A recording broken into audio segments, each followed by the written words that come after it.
All right, folks, we're on 3-5. 3-5 is membrane transport.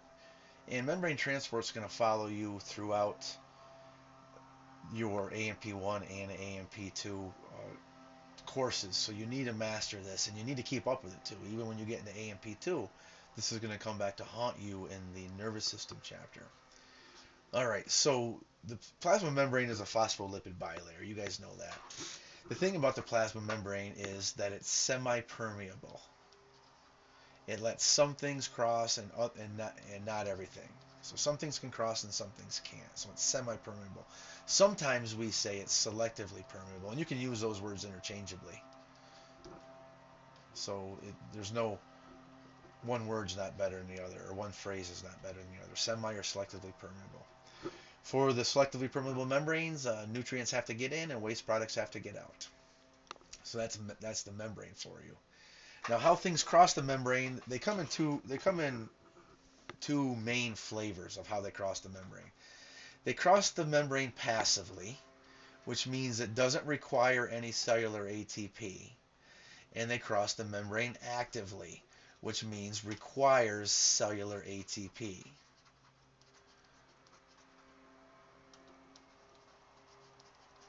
So passive transport, no ATP needed.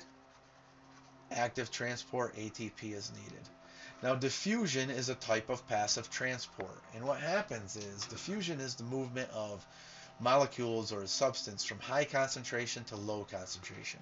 For example, if you were to drop this cube of whatever it is, sugar or potassium permanganate or whatever it is, into a beaker of water, it would diffuse away from this area until it becomes homogeneous.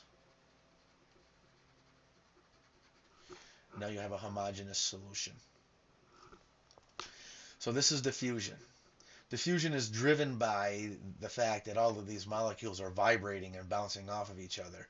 So their lowest energy state is when they're equidistance apart, otherwise a homogeneous solution. Because when they're not equidistance apart, many more of these molecules are bouncing off of each other in here. But there's no molecules out here for them to bounce off, so they keep moving away, moving away, moving away, moving away until they're equidistance apart. Diffusion is affected by temperature. The hotter the environment, the faster things diffuse. The size of the solutes, the smaller the solutes, the faster they diffuse. And the concentration gradient. Brackets mean concentration, by the way. The concentration gradient. The higher the concentration gradient, the faster they initially diffuse. So those are some things that affect diffusion rates. Molecules dissolved in a solution are in constant random motion due to their kinetic energy. One result of this motion is that dissolved molecules become evenly distributed throughout the solution. This tendency of molecules to spread out is an example of diffusion. But how do these molecules come to be evenly distributed? Let's start with a beaker of plain water. What will happen if we now add a lump of sugar to the water? A lump of sugar is composed of many individual sugar molecules, and even as a solid lump, the individual sugar molecules are in motion. When the lump is dropped into the water, it begins to dissolve. Individual sugar molecules move randomly and constantly from the area where they are common to the area where they are scarce. This type of motion, when molecules move from areas of their higher concentration to areas of their lower concentration, is called diffusion. Diffusion continues until all the sugar molecules become evenly dispersed throughout the beaker. The rate of diffusion is affected by temperature, size of molecules, and the steepness of the concentration gradient. Although not specifically shown in this animation, this is one of the processes whereby materials are exchanged between a cell and its environment. All right, this is a cell membrane. Some things, like you can see here, the steroid molecule, can cross the membrane directly and do simple diffusion across the membrane.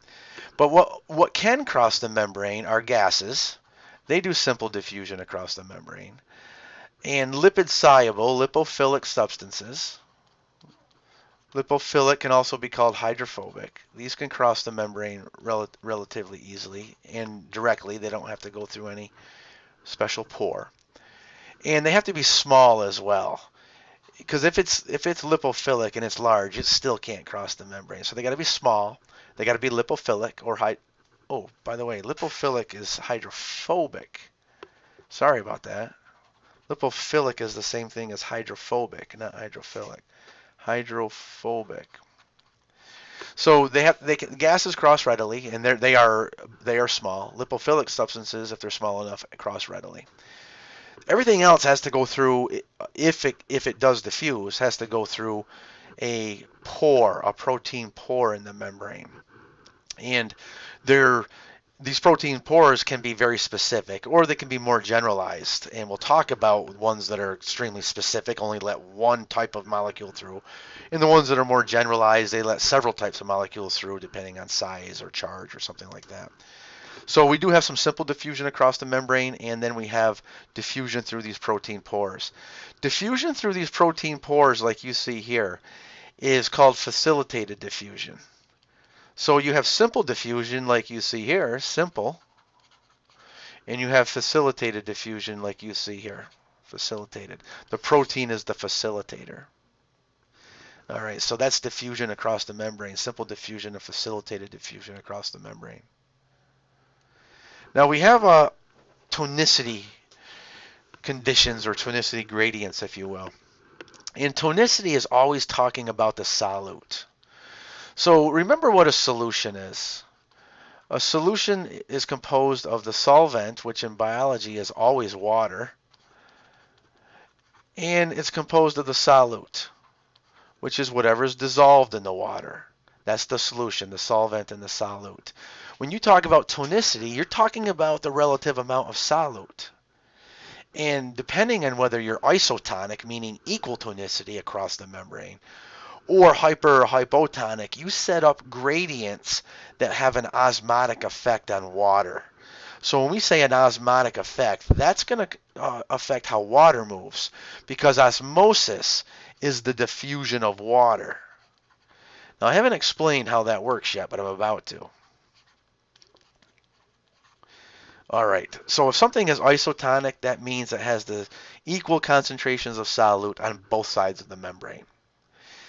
If one side of the membrane is hypotonic to the other, that means that particular hypotonic side of the membrane has fewer solutes, or lower solute concentration. And if one side of the membrane, and by definition, if one side of the membrane is hypotonic, then the other side of the membrane is hypertonic. And the side of the membrane that's hypertonic has higher solute concentration. Now, let's just talk about something here. If I'm 1% solute on both sides of the membrane, I'm iso. All right, isotonic. However, if I set up a solute gradient where I'm not equal and that particular solute can't cross the membrane, then what I'm setting up here is 5% solute on the left and 10% solute on the right. This is the hypertonic side because it has more solute. This is the hypotonic side because it has less solute. All right. Now, if these solutes could equilibrate, they would. So if this solute could cross the membrane, they would cross until you're 7.5% on both sides of the membrane. They would cross until they were isotonic. But remember, the membrane's selectively permeable, so these solutes might not be able to cross. So what happens then? Well, what happens is water moves. In other words, water will dilute out the hypertonic side. And water moves down its concentration gradient. Well, what the heck do I mean? Well, if this solution is 5% solute, then it's 95% water. And if this solution over here is 10% solute, then it's 90% water. Well, isn't 95% water greater than 90% water? And the answer is yes. So water moves from left to right in this case. And water moves until you dilute out this 10% solute. It moves until you are in equilibrium, until you are, in essence, have the same solute concentration. So another way of saying this is water always moves from a hypotonic environment into a hypertonic environment. That's how water moves. It moves from hypotonic into hypertonic. Because by definition, if you have a hypotonic environment, you're low solute, high water. And if you have a hypertonic environment, you are high solute, low water. And water goes down its concentration gradient. So water always moves from a hypotonic environment into a hypertonic environment. And this picture shows you that. It's this side B, is hypertonic to side A. And you can count up all of these. You can count all these up, but I can just look at it and see there's more purple dots than there is on this side. So if the purple dots can't cross the membrane, because remember, if the purple dots can cross the membrane, they'll equilibrate. But if they can't cross the membrane, then water moves. And you can see the water moving here. And you're going to say to me, water will even move across that membrane against gravity? Because right here, now you have a gravitational pull trying to pull it back down. And my answer is yeah, it will. It'll move until both side A and side B are equal concentrations. Now, I can figure out how much pressure is pulling the water over. Well, how can I figure out how much pressure is pulling the water over? No problem. Put a piston in here and push down on that piston and measure how much force is being applied to that until the water levels are equal. And however much force it took to push the water back over, which by the way is reverse osmosis, this is actually doing reverse osmosis. However much force you had to apply to push that water back down is the osmotic pressure. So you can measure osmotic pressures of different hypertonic environments and figure out what the osmotic pressure is. All right, so that's osmosis, or the movement of water. Diffusion is the net movement of molecules down a concentration gradient. This process allows small molecules, such as oxygen and carbon dioxide, to cross the plasma membrane. Most polar molecules, such as sugars and proteins, cannot freely cross this lipid membrane.